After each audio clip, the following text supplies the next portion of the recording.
이 시간 우리 함께 하나님의 말씀 대하겠습니다. 하나님의 말씀은 잠언 25장 1절로 16절 말씀입니다. 잠언 25장 1절로 16절 말씀 우리 함께 보도록 하겠습니다. 1절부터 봅니다. 이것도 솔로몬의 잠언이요 유다 왕 히스기야의 신하들이 편집한 것이니라. 이를 숨기는 것은 하나님의 영화요 이를 살피는 것은 왕의 영화니라. 하늘의 높음과 땅의 깊음 같이 왕의 마음은 헤아릴 수 없느니라. 은에서 찌꺼기를 제하라. 그리하면 장색에 쓸만한 그릇이 나올 것이요 왕 앞에서 악한 자를 제하라. 그리하면 그의 왕위가 의로 말미암아 견고히 서리라. 왕 앞에서 스스로 높은 채 하지 말며 대인들의 자리에 서지 말라.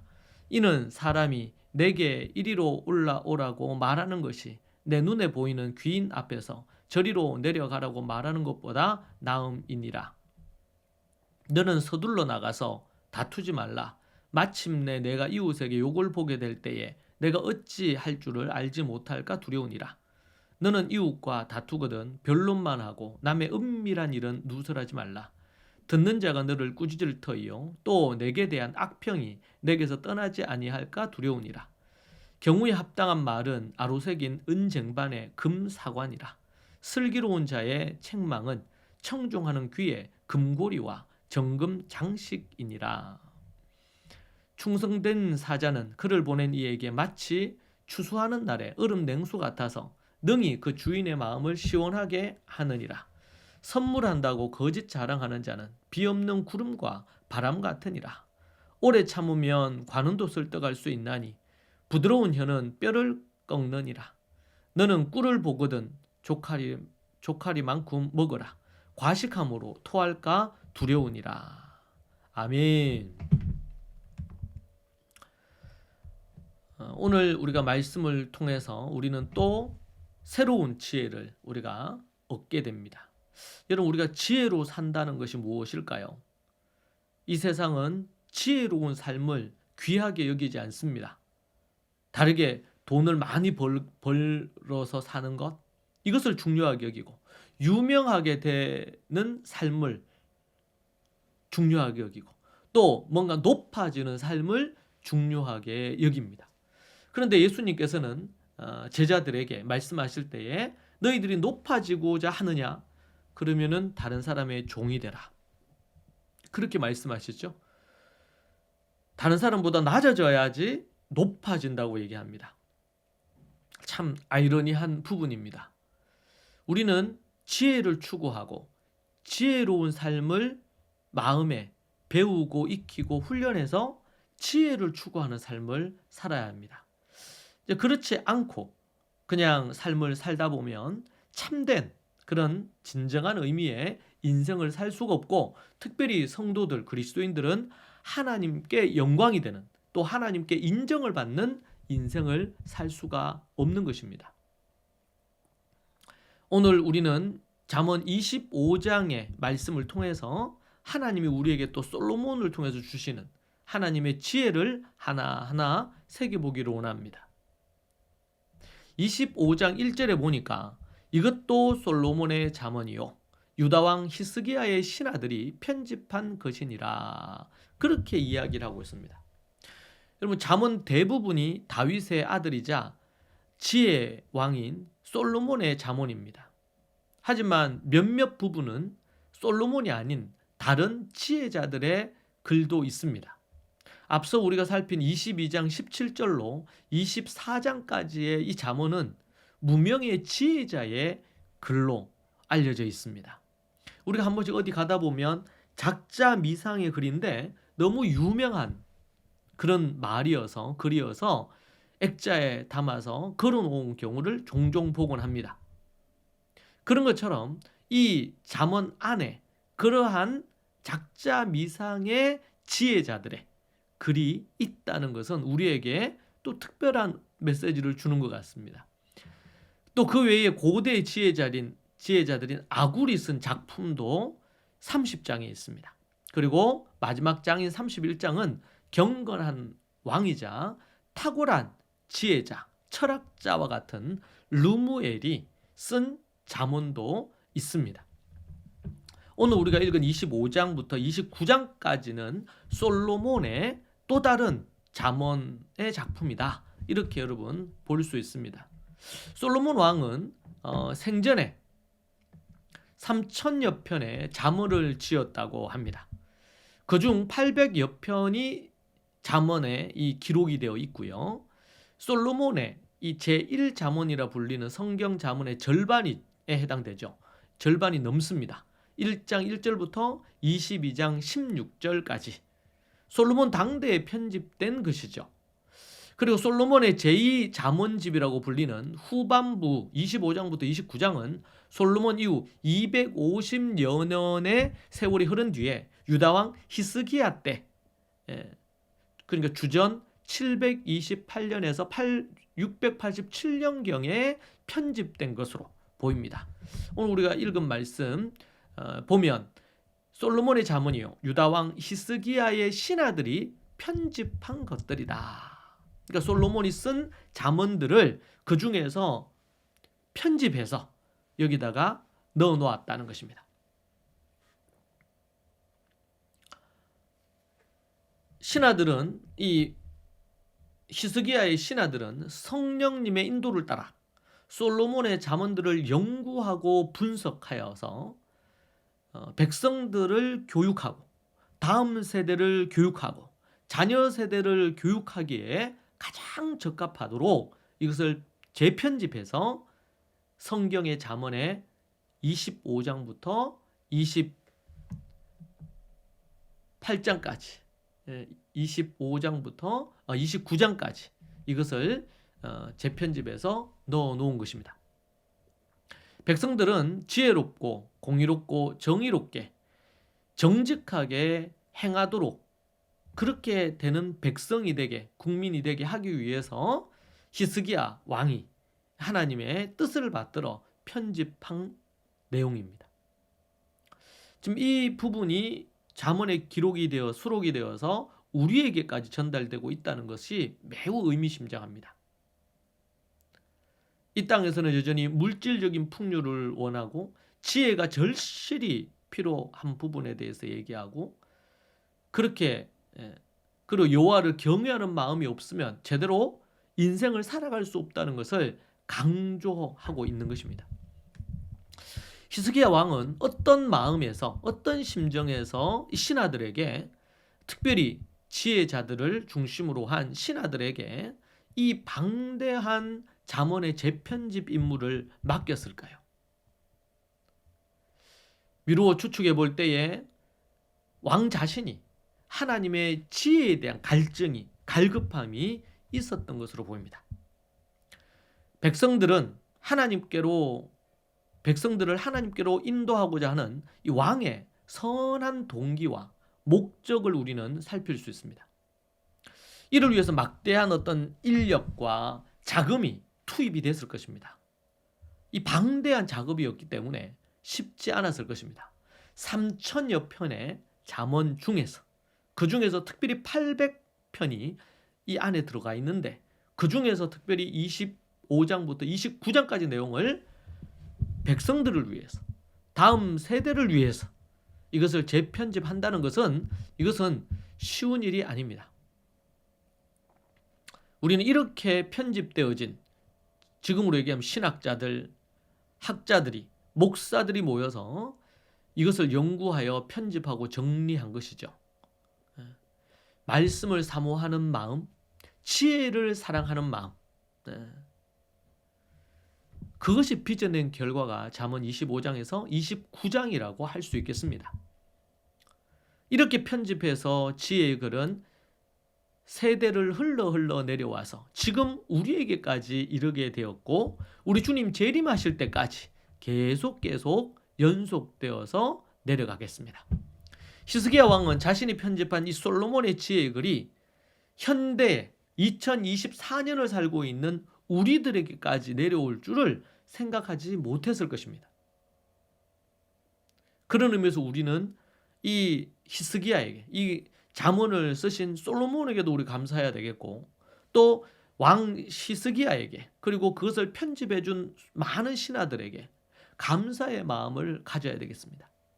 그리고 세상에서도 노너다 아니면 요즘 서점가에 가면 30대에 40대에 50대에 60대에 읽어야 되는 뭐 누구누구의 글이다. 아니면은 또 꼭 알아야 되는 어떤 내용이다. 이렇게 하면서 잠언과 비슷한 형태의 그런 지혜의 글들이 꽤 있습니다.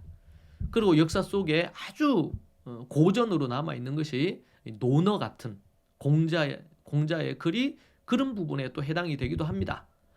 그 내용을 공부하고 읽고 이렇게 하면서 많은 유익이 있었기 때문에 고전으로 남아있고 지금까지도 많은 사람들에게 유익을 주고 있습니다.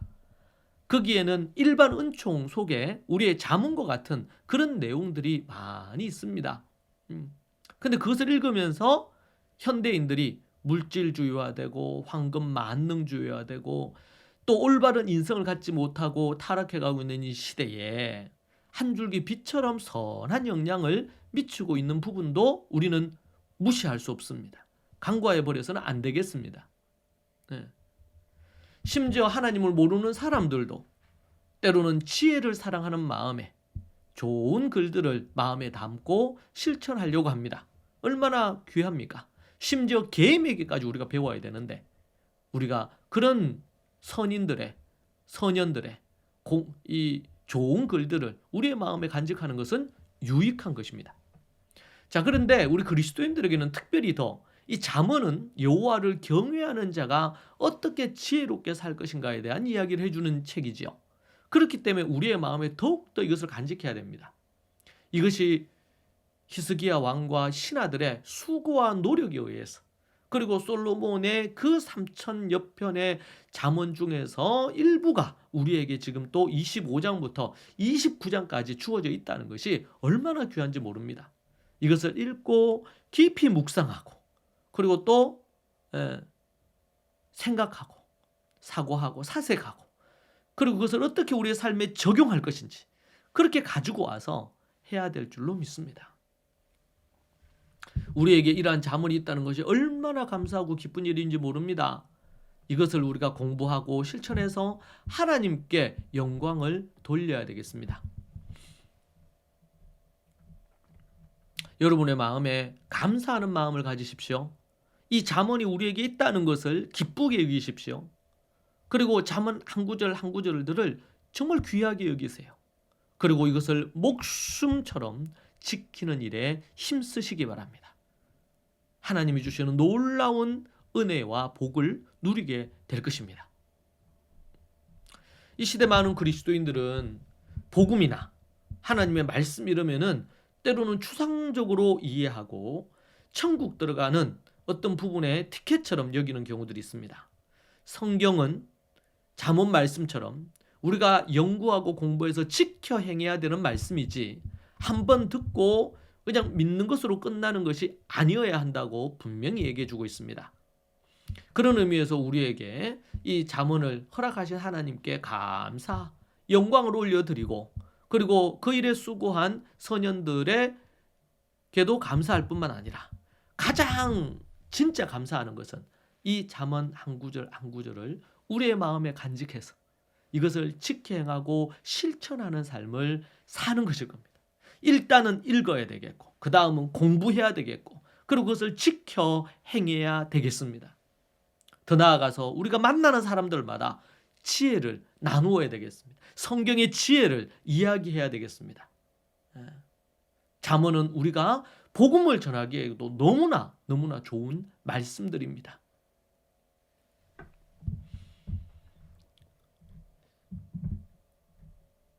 2절부터의 내용을 보면 지혜자는 하나님에게는 일을 숨기는 것이 영광이 되지만 왕에게는 일을 밝히 찾아내는 것이 영광이라고 말합니다. 2절 읽어볼까요?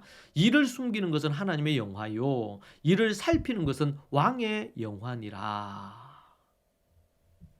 이게 어떤 의미일까요? 조금 어렵게 느껴질 수 있습니다. 왜 하나님에게는 일을 숨기라고 하고 왕에게는 일을 밝히 드러내라고 말할까요? 그렇게 할 때 영광이 될 거라고 합니다. 자, 하나님의 일의 계획과 실행, 세상 통치하는 인간의 어떤 지식으로 헤아리기가 매우 어렵습니다. 하나님이 행하시는 일은 신비로운 것입니다. 신비를 넘어서서 완전히 초월적인 영역이라고 할 수 있겠습니다. 하나님께서 보여주시는 영역만 우리는 알 뿐입니다. 하나님의 구원 계획을 여러분 생각해 보십시오. 2000년 전 예수님이 오시고 그 전에 예언이 되어지고 예수님이 오셔서 그렇게 될 거라는 것을 인간이 어떻게 상상을 할 수 있으며 수천 년에 대한 이 계획을 할 수 있겠습니까? 그런데 하나님은 하실 수 있거든요. 왜냐하면 하나님이시니까. 우리는 그 하나님의 그 계획과 뜻을 어떻게 실행될 것인지, 그 결과가 어떻게 될 것인지 우리는 알 수가 없어요. 오직 그 하나님의 소관입니다. 하나님의 손안이 있어요. 그렇기 때문에 그것은 신비에 감추어져 있습니다. 반면 왕은 나라의 일 전반에 대한 문제들을 부지런히 연구하고 살피고 백성들이 알아야 될 것들을 애매모호한 것들도 명확하게 전달해야 할 책임이 있는 것이죠. 왕이 국사 전반의 일을 잘 처리하고 백성들에게 그것을 잘 소통함으로 칭송을 받고 존경을 받을 수 있습니다. 그것이 왕의 영광이 되는 것입니다. 이런 맥락에서 왕은 하늘의 높음이나 깊음과 같은 백성들이 헤아리기 어려운 부분까지 해안을 열어서 그것을 알고 그것을 백성들에게 알릴 필요가 있다. 하나님을 경외하며 백성을 사랑하는 왕에게 주신 하나님의 선물이라 할 수 있겠습니다. 솔로몬은 하나님의 백성을 위해 이러한 해안인 지혜를 구합니다. 지혜자는 왕위가 경고할 방도를 알려주고 있지요. 그것은 은에서 더러운 불순물을 제거하듯이 왕 주변에는 간신들, 아첨을 하면서 뭔가 자신의 이익을 챙기기 위해서 떠벌리는 그런 신하들, 간신배들을 제거해야 됩니다. 은에서 불순물을 제거해야 은의 가치가 올라가듯이 왕은 주변의 간신배들을 알아내고 그들을 제거할 때에 왕의 영광을 받고 왕의 자리도 견고하게 선다는 것입니다. 그렇게 할 때 왕위는 의로워지고 견고해지는 것입니다. 신하들은 사사로운 개인의 이득을 위하여 왕을 이용해 먹거나 그렇게 해서는 안 됩니다. 교만한 마음을 갖고 스스로 높이려 하면 안 되고 겸손한 마음으로 스스로 낮추고 그리고 백성들을 위해서 위로는 왕을 섬기고 왕이 올바른 정치를 할 수 있도록 그렇게 돕고 백성들의 필요를 채우기 위한 애쓰는 것이 필요합니다. 예수님께서도 이 부분과 관련해서 말씀하시는 것을 볼 수 있습니다.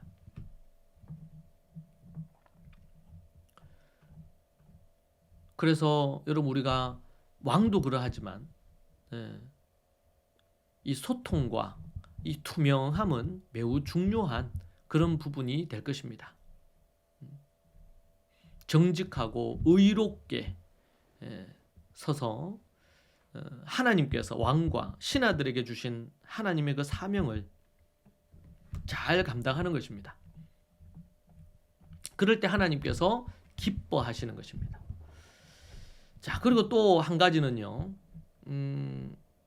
8절부터 12절에 우리에게 말씀해 주시는 귀중한 지혜입니다. 지혜자는 법정 소송과 관련된 지혜를 우리에게 말해줍니다. 만일 이웃과 문제가 생겼을 경우 성급하게 법정 소송으로 끌고 가지 말고 당사자와 직접 대화해서 문제를 잘 풀어갈 것을 말하고 있습니다. 8절 너는 서둘러 나가서 다투지 말라. 마침내 네가 이웃에게서 욕을 보게 될 때에 네가 어찌할 줄을 알지 못할까 두려우니라.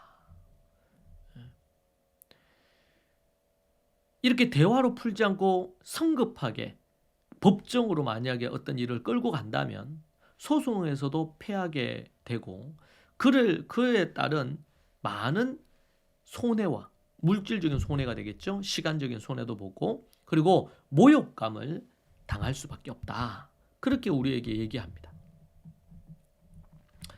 이와 관련해서 지혜자는 자신이 옳음을 인정받으려고 남에게 상대방의 단점이나 치부 이런 비밀들을 누설하지 말라는 겁니다. 9절에 너는 이웃과 다투거든 변로만 하고 남의 은밀한 일은 누설하지 말라. 그렇게 말하고 있습니다. 여러분 모르는 사람과 사이에서 다툼이 생기는 일은 적다고 합니다. 주로 아는 관계에서 또 때로는 친밀한 관계에서 다툼이 생기는 경우들이 있습니다. 그런 다툼이 생겼을 때에 변론만 그 일에 대한 시시비비만 가릴 뿐이지 그것만 가릴 뿐이지 그 사람의 비밀스러운 가까운 사이였으니까 비밀스러운 그런 어떤 부분들에 대한 것들이 그들을 말하고 싶은 그런 욕구들이 있을 수 있겠죠. 그렇게 하라고 비밀을 누설하지 말라고 말합니다. 그런 비열하고 치졸한 행위는 다른 이들에게 전달이 되고 부메랑처럼 다시 본인에게도 돌아온다고 말합니다. 10절 듣는 자가 너를 꾸짖을 터이요 또 내게 대한 악평이 내게서 떠나지 아니할까 두려우니라. 최선의 선택은 문제를 법정으로 끌고 가지 않는 것입니다. 최대한 인내심을 갖고 허심탄회하게 직접 대화로 푸는 것이 매우 중요합니다. 그런데 성급하게 급하게 법정으로 끌고 가게 되면 일을 그르치게 될 가능성이 있고 심각한 경제적, 심리적 갖가지의 많은 문제를 낳을 수 있다는 것입니다.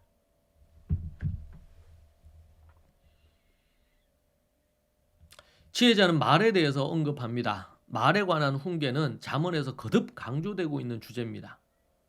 여기에서는 상황에 맞는 적절한 말과 지혜로운 자의 책망에 대해서 말하고 있습니다. 먼저 상황에 맞는 적절한 말이 필요한데요. 그것을 뭐에 비유했냐면 은쟁반에 담긴 금사과에 비유하고 있습니다.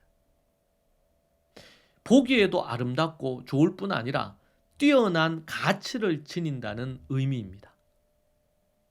또 다음은 지혜로운 자의 책망은 그 책망을 경청하는 자에게 금 귀고리와 그리고 순금 장식과 같다. 그렇게 말하고 있습니다. 이 말이 뭡니까? 지혜로운 자의 책망을 듣는 사람은 거기에 귀 기울여서 듣는 사람은 그 사람이 품격 있는 돋보이게 하는 금 귀고리와 순금 장식으로 치장한 것과 같다는 거예요. 사람을 돋보이게 하고 품격 있게 해준다는 거예요. 뭐 할 때? 책망을 귀담아 들을 때. 책망을 듣고 순종하는 자가 지혜롭고 품격 있는 가치로운 사람임을 나타냅니다. 한마디로 아름다운 사람인 것이죠. 앞에서 언급한 것처럼 성급함이 낭패를 만듭니다. 인내와 신의를 갖고 그 사람에 대한 어떤 신뢰감을 계속 갖고 대화하려고 애쓰고 그렇게 하는 것이 너무나 중요하다. 때에 맞는 말이 그 사람을 높여주고 지혜로운 책망에 귀를 기울이는 자는 인정받고 존경을 받게 되어 있습니다. 인생을 살아감에 있어서 매우 중요한 것이죠. 여러분 믿음이 있노라 하면서 이러한 삶의 지혜와 인격, 태도가 없다면 그들은 하나님께 영광을 돌릴 수 없고 성숙한 인격을 가질 수 없습니다. 여러분 성경에서는 장로라는 이 말이 우리나라에서는 지금 어떤 하나의 직분으로 되어 있는데 이스라엘에서는 그것이 하나의 직분이 아니었습니다. 존경받는 지혜로운 어른을 가리킬 때 사용되었던 것이 바로 장로라는 표현입니다. 사람들이 스스로 그 지혜자 장로의 말에 귀를 기울였습니다. 상황에 맞는 적절한 말. 이런 말이 정말 중요합니다. 인생을 살아가는 데 있어서 성적도 필요하고 돈도 필요하고 명예도 필요하고 뭐 필요하겠죠.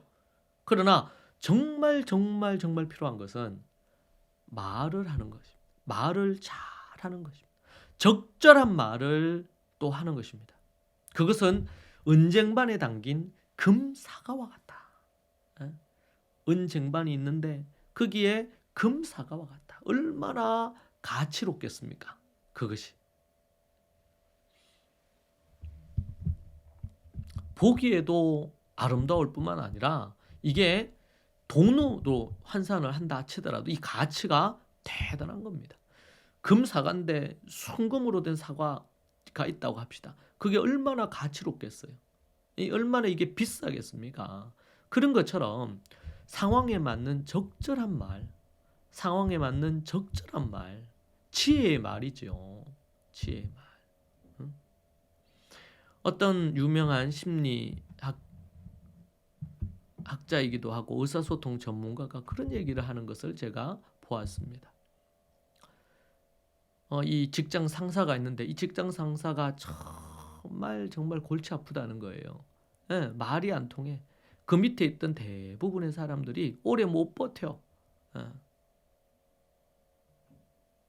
그렇게 하고 거기에 있는 팀에 있는 팀원들도 그 상사를 너무 싫어하는 거예요. 근데 직속에 있는 사람들은 몇 개월 못 버티고 나가는 거예요. 그런데 새로운 팀원이 한 명 들어왔는데 그러면서 이 위에 상사가 정말 많이 변하더라는 거예요. 그래서 왜 그런가 이렇게 살펴봤는데 이 상사가 정말 그러니까 이 팀원 하고 어떤 이런저런 얘기를 나누고 나면 막 격분했던 것도 가라앉고 그러더라는 거예요. 그 비결이 뭔가 이런 걸 곰곰이 보니까 이렇다는 겁니다.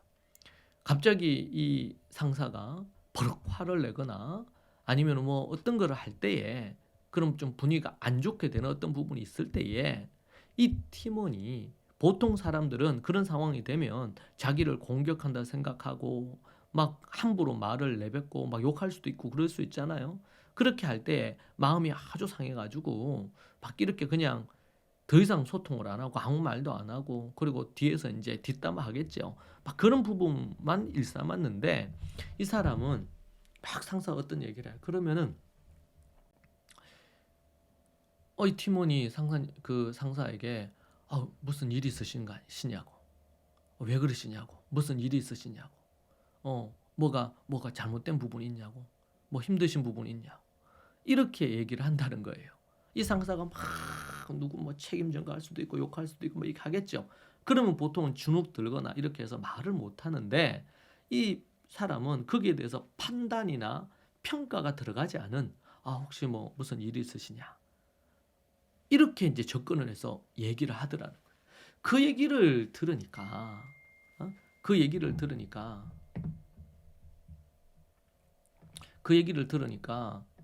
이 상사가 자기가 지금 갑자기 너무 내가 흥분했나? 물어주니까 무슨 일이 있으시냐고 그렇게 하니까 그래서 뭐 잘못된 게 있으면 고치면 될 거고 이렇게 하면 되겠죠. 근데 그 얘기를 딱 듣는 순간 이 상사가 막 격분했던 마음들이 좀 진정이 되고 이렇게 되더라는 거예요. 시간이 조금 지나고 나니까 그 부하 직원이 그렇게 고맙더라는 거예요. 그래서 서서히 이 상사가 그의 말하는 거라든지 여러 가지가 이제 변화된 거죠. 제가 내용을 보면서 어떻게 말하느냐에 따라서 그전 사람들은 그냥 그런 거 하고 그러면 그냥 말 안 하고 가만히 있다가 뒷담화 하거나 아니면 욕하거나 아니면은 뭐 공개적으로 또 어떤 부분 좀 비난할 수도 있겠죠. 그렇게 하고 끝났는데 이 사람은 정말 어떻게 해요? 이 상사를 걱정하고 혹여 뭔가 일이 잘못됐나 하여 묻고 그 살펴보는 거예요. 그러니까 그렇게 하는 사이에 이 상사의 흥분된 마음도 가라앉고 이런 부분이 됐다는 거죠. 이제 그러면서 심리 상담하시는 심리학자가 그런 모습을 보면서 때로는 격분한 사람의 심정도 이렇게 달랠 수 있구나. 그러면서 이 상사가 이 부하 직원을 아주 신임하게 된 거예요. 그러면서 때로는 다혈질적이고 말도 거칠고 이랬던 상사가 정말 여러 가지 모습에서 변화되고 그 팀원들과 잘 화합하게 되는 그런 고리 역할을 이 부하 직원이 했다는 얘기를 제가 들었습니다. 참으로 정말 은쟁반의 금사과와 같은 말이 아니었겠는가. 상황에 맞는 적절한 말이 아니었겠는가. 우리는 옳은 말을 할 수도 있어요. 맞는 말도 할 수 있어요. 그런데 상황에 적합한 적절한 말은 하지 않을 가능성이 매우 높습니다. 경우에 합당한 말이라고 되어 있는데 이것은 상황에 적절한 상황에 맞는 말이다. 이렇게 우리가 볼 수가 있지요. 참으로 귀중한 그런 어떤 이야기입니다.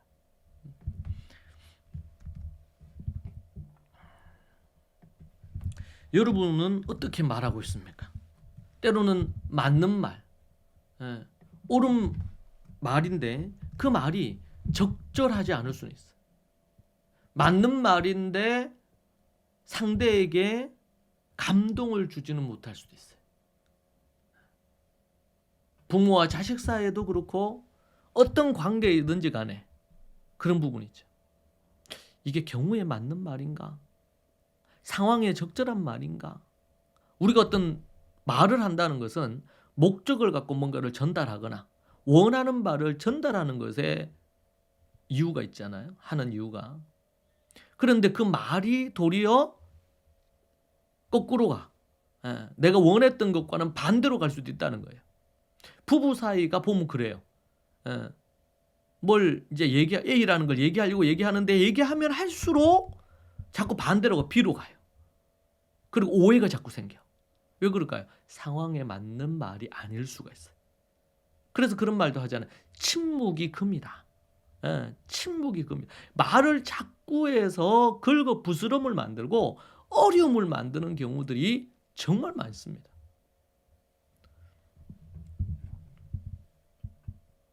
경우에 맞는 말, 상황에 맞는 말, 지혜로운 말이죠. 이것은 뛰어난 가치가 있는 말들입니다.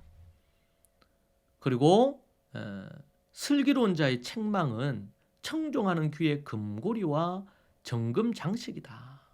여러분, 우리 책망을 할 때도 슬기롭게, 지혜롭게 책망하는 것이 필요합니다. 또한 그 책망을 듣는 자는 경청하여 순종할 자세로 듣는 것이 정말 중요합니다.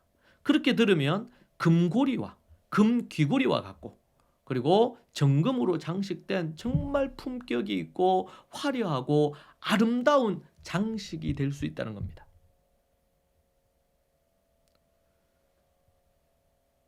이게 다 말로 하는 거죠. 책망도 그렇고요. 그리고 그 책망을 귀담아 잘 들을 수 있는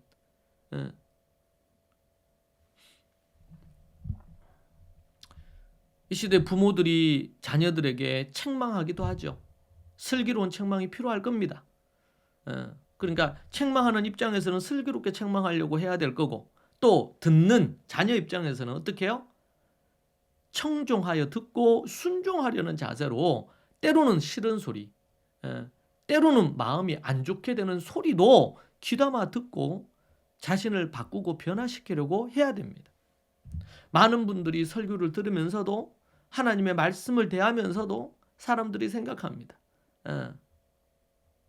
그럴 때 하나님의 말씀을 청종해야 되겠죠. 사무엘이 하나님의 뜻을 전할 때 사울이 어떻게 했습니까?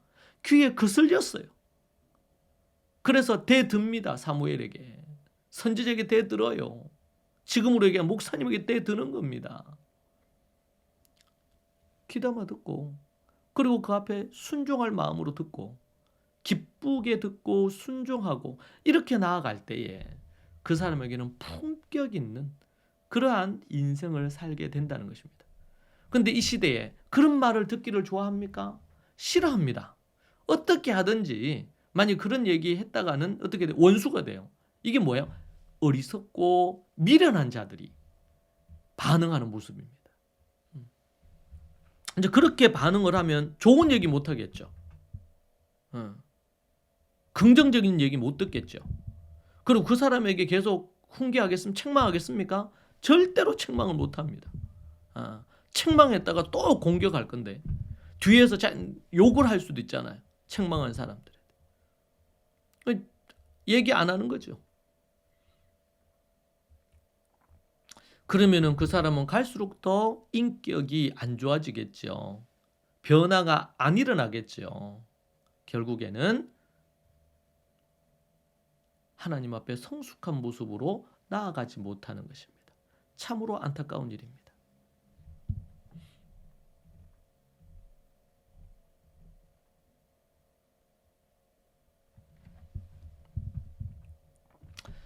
너무나 중요한 부분입니다. 하나님은 우리가 품격 있는 하나님이 보시기에 아름다운 모습이기를 원합니다. 그런 부분에서 하나님께서는 부모님을 또 주시고 지도자를 주셔서 때로는 책망도 하게 하시고 그렇게 합니다. 우리가 지혜롭게 또 성숙하게 뭔가 반응하기를 원하시기 때문이죠. 13절 이하에서는 이런 말씀 나옵니다. 충성된 사자는 그를 보낸 이에게 마치 추수하는 날에 얼음 냉수 같아서 능히 그 주인의 마음을 시원하게 하느니라. 그렇게 이야기를 합니다. 얼음 냉수, 더운 여름날에 열기를 식힐 수 있는 얼음 냉수 얘기를 합니다. 이 얼음 냉수는 당시 왕궁에서 음료에 얼음을 타서 먹는 물이었습니다. 맡겨진 임무를 충실히 해낸 신하들에게 들려오는 임무를 완수했다는 그 어떤 소식을 듣는 것은 왕으로 하여금 얼음 냉수를 먹는 더운 날에 얼음 냉수를 먹는 것과 같다. 왕실뿐 아니라 밭에서도 곡식을 거두어 드리는 일꾼들이 부지런히 곡식을 거두어 일을 완수하고 성심성의껏 일을 해서 결과를 만들어내면 주인은 얼음 냉수를 마시는 것과 같은 것입니다. 반면에 꾀를 부리면서 거짓 보거나 빈말을 하는 이들은 비를 머금지 않은 구름과 바람과 같다. 그렇게 14절에서 이야기를 하고 있습니다. 14절을 볼까요? 선물한다고 거짓 자랑하는 자는 비 없는 구름과 바람과 같다. 때에 따라 비가 내려야 곡식이 자라고 이렇게 할 건데 비는 오지도 않고 구름만 그리고 요란하게 바람만 불어요. 그러면은 실속 없고 결과도 없는 빈 껍데기와 같은 것을 표현할 때 이스라엘에서 이렇게 표현합니다. 그와는 대조적으로요. 얼음 냉수와 같다. 이렇게 비교하는 것입니다. 여러분 어떤 어머니들은 제가 상담하다 보면 자녀가 얼음 냉수 같은 자녀가 있어요. 부모의 마음을 시원하게 해주고 그렇게 하는 자녀지요. 그런데 어떤 자녀는 근심거리예요. 염려거리예요. 생각만 해도 두통이 와. 참으로 안타까운 일 아니겠어요? 얼음 냉수 같은 자식이 속을 시원하게 해주는 자식이 있는가 하면 정말 고구마를 그냥 목이 막히는 고구마를 여러 개 먹은 것처럼 답답함을 주는 자녀도 있단 말이에요. 우리는 모두 자녀이자 부모이기도 하고 그렇습니다. 우리는 어떤 모습인가? 어떤 자녀의 모습인가? 우리 자신을 생각해 봐야 되겠습니다.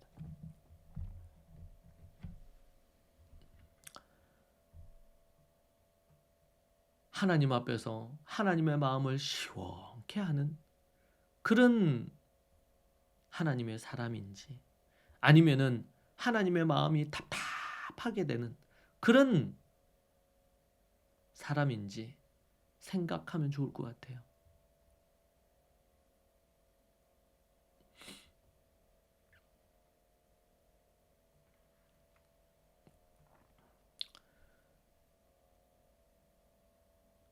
오래 참으면서 설득하는 말을 하는 사람은 마음이 딱딱한 통치자의 마음도 돌려놓는다고 그렇게 15절에서 언급합니다.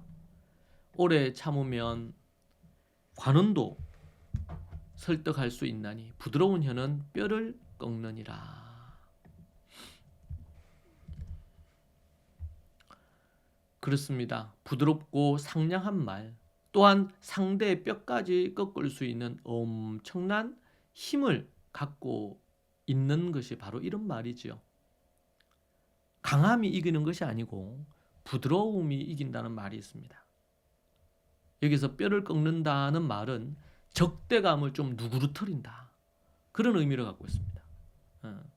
뼈까지도 꺾을 수 있는 것은 강함이 아니고 부드러움이다. 그래서 상대가 적개심을 갖고 공격적인 자세로 있다 하더라도 부드럽게 대처해 갈 때 그 적대감이 누그러지고 줄어드는 것이죠. 그리고 도리어 그 적대감이 호의로 바뀔 수 있다는 겁니다. 그러기 위해서 오래 참는 인내가 필요하고요. 그리고 앞서서 얘기한 것처럼 어떻게 해요? 설득하는 적절한 말이 성급하게 법정으로 뭐 이렇게 하지 않고 성급하게 하지 않고 설득하는 말로 한다는 것입니다.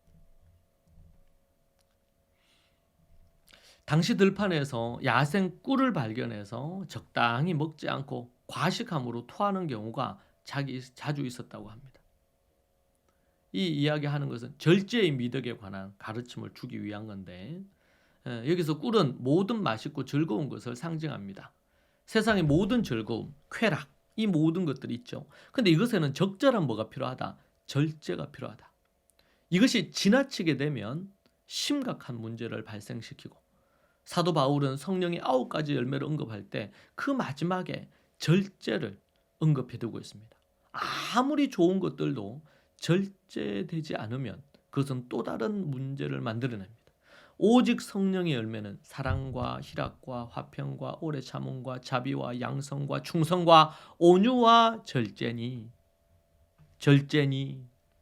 이 같은 것을 금지할 법이 없느니라. 인생을 살아가는 데 있어서 절제, 너무나 중요한 것이죠. 절제치 못해서 낭패를 보는 경우가 많습니다. 말의 절제, 생각의 절제, 행동의 절제, 정말 중요하죠. 말 한마디도 청량빛도 같고, 긍정적인 생각이 우울함과 갖가지의 안 좋은 것들을 떠나보내고 그 사람을 정말 능력 있게 만들어줍니다. 생각이 그 사람을 만든다는 말이 있습니다.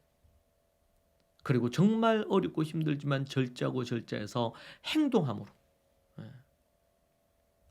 멋진 결과를 만들어낼 수 있는 것입니다. 그러기 위해서 뭐가 절제가 필요합니다. 여러분, 요즘 이 시대는 얼마나 중독이 심한지 모릅니다. 이제는 우리 한국도 뭐 마약 청정국이 아니라고 하죠. 정말 이 관련해서 철저하게 이 마약과 관련된 부분들이 있어서 발 디디지 못하도록 한국에 그렇게 수사를 해야 될 겁니다. 아름다운 우리나라가 갖고 있던 그 마약 청정국이라는 이 타이틀, 이것을 잃어버려서 안 되겠습니다. 그런데 이미 강남을 중심으로 해서, 그리고 어린 아이들에게까지 이것이 뭐 젤리나 갖가지의 것들로 틈타고 있다는 것입니다. 참으로 안타깝죠.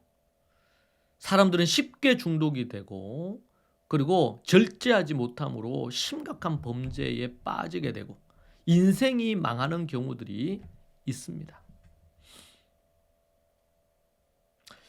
시간이 지나고 시대가 바뀌면 바뀔수록 이런 절제와 같은 이런 가치, 정직, 충성, 신의, 이런 것들을 찾기가 어려운 시대가 되고 있습니다. 그 중에 절제도 정말 중요한 부분이 되겠죠. 세월이 지나고 시대가 바뀌고 문화가 바뀌어도 변하지 않는 것이 있습니다. 이것이 우리 9가지 성령의 열매와 같은 이런 것들입니다.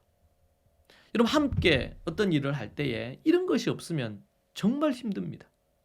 요즘도 그렇죠. 예전에는 한 반에 학생들 60명씩 70명씩 있었습니다. 그래도 그때 뭐예요? 선생님이 말씀하시면 딱 들었단 말이에요. 물론 그렇지 않은 애들도 있지만 대다수의 분위기가 그랬어요. 요즘은 그런 것들이 자꾸 상실되고 있어요. 그러니까 열 몇 명도 안 되는데 선생님들이 정신과 치료를 받아야 할 만큼 스트레스가 너무 커요.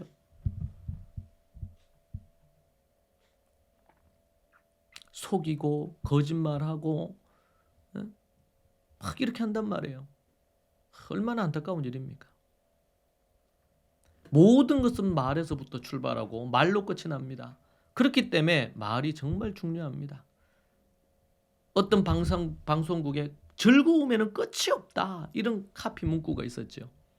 즐거움과 쾌락이 넘쳐나는. 물론 우리가 즐겁게 인생을 살아야 되겠고 그렇게 살아야 됩니다. 그런데 그것이 끝이 없어요. 그죠? 인간이 그것을 잘 절제할 수 있는 힘과 이게 돼 있으면 괜찮은데 그렇지 않기 때문에 특별히 어린애들 그리고 청소년들한테 무절제함을 심어 놓음으로 인해서 타락하는 이런 경우들이 정말 많습니다. 이때 절실히 필요한 것은 뭘까요? 절제입니다. 절제 없는 즐거움은 타락으로 가는 길이고, 절제가 없는 곳에는 죄악이 가득하게 되고 하나님의 준엄한 심판만이 기다린다는 사실을 잊지 말아야 되겠습니다. 하나님께서 우리에게 이 귀한 잠언을 솔로몬을 통해, 아니 히스기야와 그리고 그들의 신하가 편집함으로 우리에게 선물로 주셨습니다. 이 귀한 지혜를 여러분 소중히 여기고 실천해가는 여러분이 되기를 소망합니다. 의로움을 추구하고 그것을 소통하고 투명하게 만들어가는 또 우리가 되기를 원합니다. 여러분, 다투기보다, 성내기보다, 성급하게 어떤 것을 하기보다 인내하며 그리고 비밀을 지킴으로 품격 있는 인생을 살기 원합니다. 그리고 정말 은쟁반의 금사과와 같은 그런 경우에 합당한 말, 적절한 말, 상황에 맞는 말을 여러분 입에 가지십시오. 여러분들의 인생에 하나님 앞에서 그리고 사람들에게 여름날에 시원한 얼음 냉수 같은 인생이 되십시오. 그러기 위해서 바른 선택을 하고 말을 하고 생각을 하고 행동하십시오. 하나님께서 그러한 인생을 들어서 사용하시고 그리고 끝까지 그들을 책임져 주시고 인도해 주실 줄로 믿습니다. 기도하겠습니다. 하나님 감사합니다. 하나님이 주시는 은혜와 능력 아래 우리가 서게 주님 도와주시고 성령의 충만한 능력으로 설 수 있도록 인도하여 주옵소서. 아버지 하나님께서 인도하시고 도와주시며 우리에게 주신 이 주옥 같은 지혜를 우리가 잊지 아니하고 실천하며 살기를 원합니다. 주님 붙드시고 인도해 주옵소서. 주님 감사합니다. 아버지 하나님, 우리 믿음의 모든 식구들이 이 지혜의 자문을 따름으로 세상에 빛이 되고 소금이 되고 사람들에게 존경받고 인정받는 귀한 하나님의 사람들 되기를 원합니다. 예수님 이름으로 기도합니다. 아멘.